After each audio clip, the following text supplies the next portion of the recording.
What's up guys, in this video I'm gonna show you how to start a home run derby with your friends in MLB The Show 26. First, go to the main menu and select home run derby.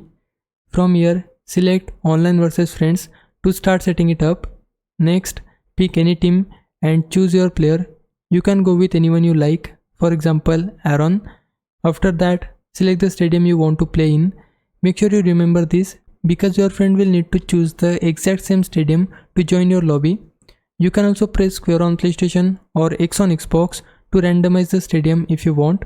At this point, you will see two options, random match and play with friends. Go ahead and select play with friends. Now create the lobby by pressing square on PlayStation or X on Xbox. Once it's created, you will be the host and you can set the rules before starting the derby. For your friends to join, they won't receive a direct invite notification. Instead, they need to go into Home Run Derby, select Play with Friends, pick their player and choose the same stadium. Once they do that, they'll see your lobby and can join in.